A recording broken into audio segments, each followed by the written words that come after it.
Let's look at some of these names in the recruiting classes at Mississippi State, at Ole Miss, and at Southern Miss. State's got the biggest class. So let's start with them. An in-state makeup of a little better than half of the class. Robbie, what's the number? What is it? 23 for Mississippi State? Is that right? Yes, they have 2 transfer portal guys, Kamari Rogers and Rodarius Jones, 23 high school guys. So I think 16 maybe Mississippi guys. I could be wrong on that. Okay. It's an old school Mississippi State class. Is Leon Bell a transfer also? He's a JUCO guy. Okay, that's junior college. So that's a different one. All right, so let's just walk through these. Yeah. Isaac Smith, and that was a big deal. 4-star receiver out of IAHS. That's Fulton, Mississippi, Itawamba Agricultural High School, across the board, 24/7. Rivals, ESPN, On3, all had him ranked as a 4-star receiver. In terms of his position, he is, I'm sorry, I said safety, not wide receiver. I said wide receiver. I meant to say safety. Forgive me for that. In terms of position ranking, he's top 30 across the board. As high as number 7, that's where Rivals has him ranked at his position. ESPN's got him at number 9. 24/7's got him at 27. On3's got him at 23. So a consensus top 30 safety, Isaac Smith. Robbie, tell us a little bit more about him. Just a kid that the physical and mental makeup is already there to be a factor next year, I think, in the secondary for Mississippi State. And it's pretty much the most important position for Mississippi State in this recruiting class because they're losing several safeties. They're losing Jalen Green. They're losing Jackie Matthews. Colin Duncan declared for the NFL draft. So it's wide open for him to come in and compete right away at a starting position at safety. And just like I said, physically and mentally, it just feels like he's ready to come do that. He's going to be an early graduate. Everything's set up for him to come in and play right away. I don't know if that was going to be the case at a lot of other places, especially at LSU, who's bringing in several safeties as well. And the one thing that I always said about Isaac Smith, and I feel like this is true for anybody, you need to follow where they're visiting. You need to follow their actions. I don't really care what recruits are saying to reporters, what they're saying on social media. Wherever they're ending up every week or how often they're going somewhere, that's usually where they're going to end up. And he was at every single Mississippi State home game. He took an official visit. Then he was back at Mississippi State for an unofficial visit the next week. LSU pushed really hard for him, and I think Ole Miss was involved a little bit as well, Texas A&M. But at the end of the day, it just felt like he wanted to be at Mississippi State. And whether that be relationships with the coaching staff or the opportunity to come in and play right away, it just was a really good fit for him and for Mississippi State too. But like I said, I mean, you see a guy continuously going somewhere, that usually means something. Yeah, and that makes sense. Creed Whitmore out of Gainesville, Florida, Buckholz High School, is a wide receiver that's part of this class. He's a 3-star receiver kind of across the board. Can we not – are y'all going to get mad at me if I don't do star rankings on all of these guys? That's fine. Okay. No, you're perfectly fine. Let's talk about Chris Parson for a little bit, because this is one of the things that we've been – this is a player that we've been talking about, Robbie, for a while, and I know you and Haydad have as well on Thunder and Lightning, in that his makeup is different than the typical Mike Leach quarterback makeup was. More of a dual threat as opposed to a true pocket passer. What we don't know right now is what Mississippi State's offense is going to look like going forward. We don't know who the offensive coordinator is going to be. We don't know exactly what Zach Arnett's philosophy is going to be offensively. You would think that it would be some different than Mike Leach, because Mike Leach was a unicorn in that he did things offensively in a way that nobody else in America did. There were footprints all over offenses. There were what's the word that I'm looking for? You could see elements of the air raid in offenses all across the country. But in terms of the true, pure air raid offense, Mike Leach was in a fraternity of one that was still running it the way that he and Hal Mumme built it 30 years ago. We wondered out loud if bringing a guy like Chris Parson in was a sign that maybe Mike Leach was going to diversify his offense a little bit with more of an athletic quarterback. So there's a lot of unknown here, right? So what does Chris Parson bring to the table? And I wonder what it's like for him right now, not knowing exactly what kind of offense he's walking into. Yeah, that's still a virtual unknown. We don't know if they're going to hire somebody that's going to run a read option style offense, somebody that's going to run air raid concepts. I seriously doubt it's going to be anybody that is, Mike Leach, that's going to throw the ball, 65 times a game or anything like that. But the good thing is, I think you have a guy that is very smart. He can pick up an offense, and he's really athletic. And it's not just that he can, just run around and things like that. He's a really good thrower, too.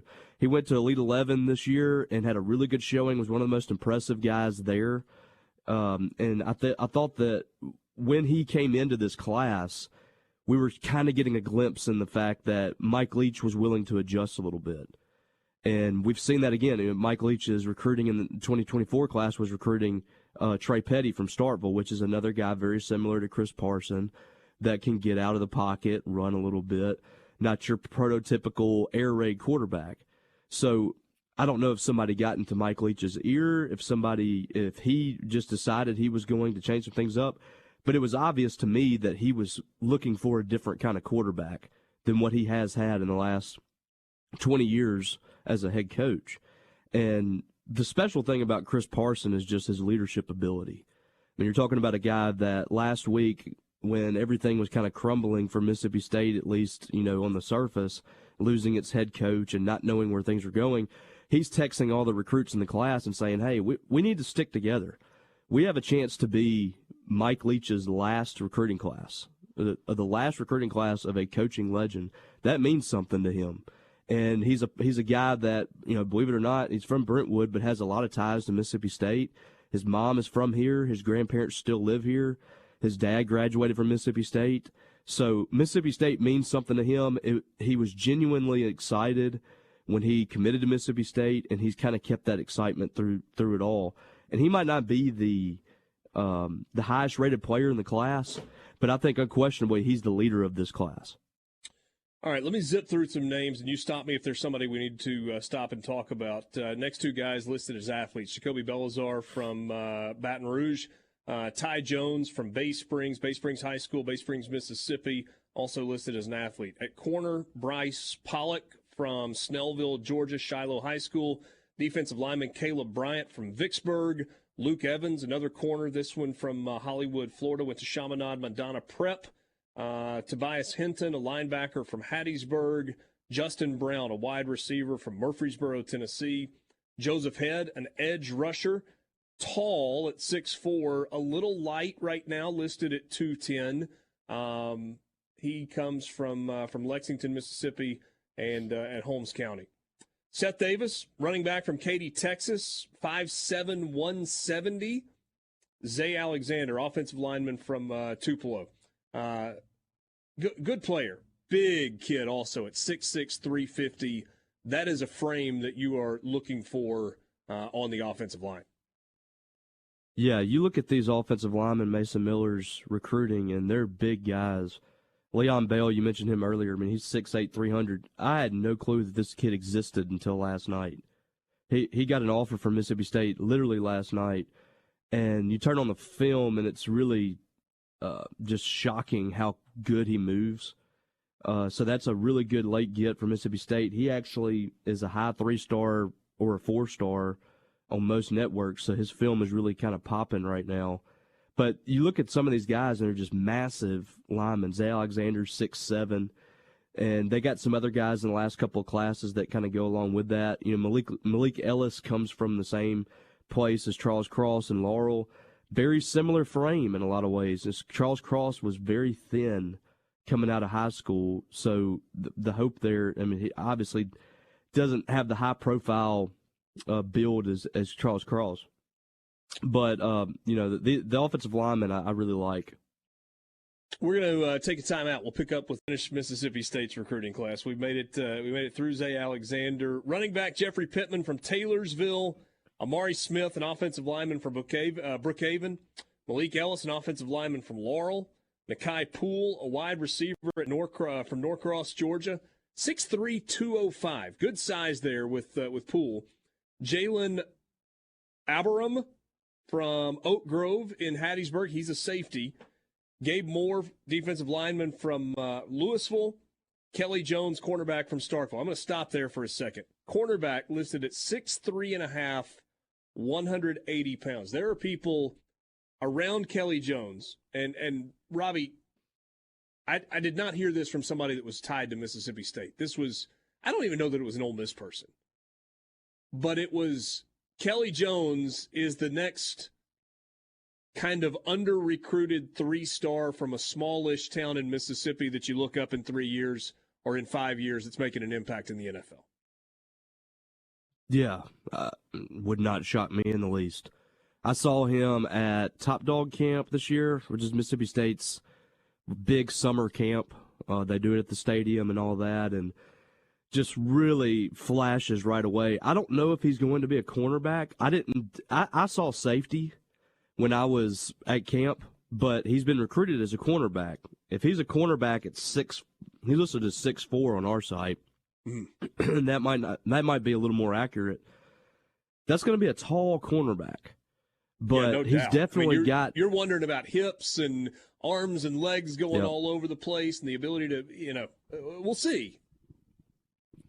But he's kind of a freaky athlete too. Like I think he played quarterback at Clarksdale. I mean, he played on both sides of the ball, and I mean, like Clarksdale has had a long line of just great players come through there. Mm-hmm. And I feel like he's another one of those that could do that under the radar, just like you said. I know Ole Miss got on him late, but State kind of identified him. Another one of those players out of the state that I think MSU does a good job evaluating early on.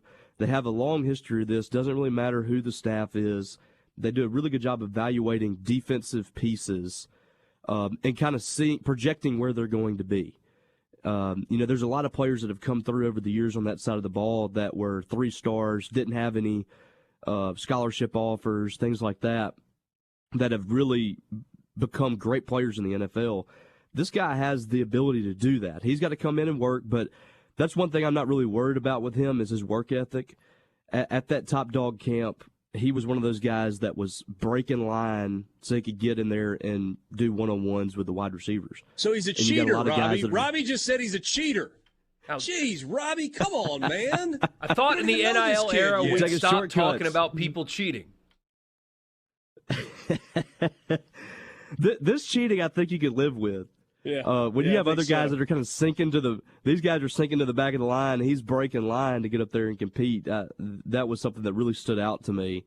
But yeah, I think this was a really good get for Mississippi State. They were sweating it a little bit because Ole Miss had put on some pressure with him the last couple of weeks, and I think he had built a good relationship with Suntarine Perkins and Aiden Williams at the Miss Al game, and I think that played a factor into him listening a little bit. But State did a good job holding on to him. Zakari Tillman is a linebacker from Florence, Mississippi. Jaden Hobson, an offensive lineman from Tuscaloosa, 6'5", 286. Keelan Crimmins, a punter, one of those Australian punters from Pro Kick Australia. Maybe you have heard of that academy. That's where they all go, and then they get kind of placed in the United States. Eric Taylor, a defensive lineman from Trussville, Alabama, 6'4", 280.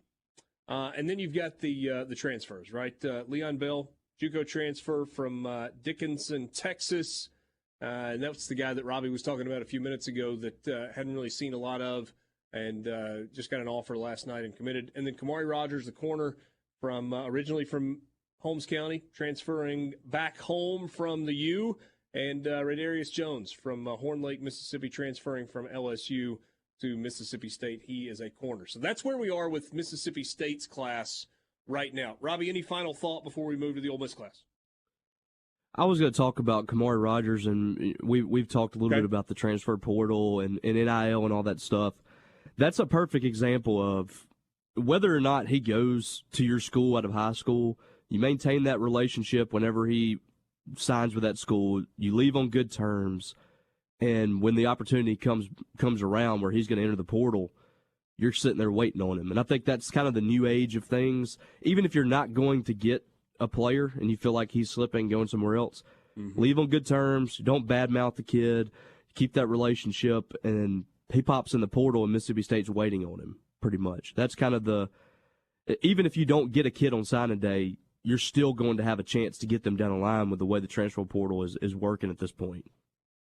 Also, 17-and-a-half-hour flight from Sydney, Australia to Houston. So, and he was a. Do you get to do that in first class or no? The punter was playing Australian rules, like football or whatever, and it's 6'3", 200. Like, he's probably going to lay the lumber. Heck yeah.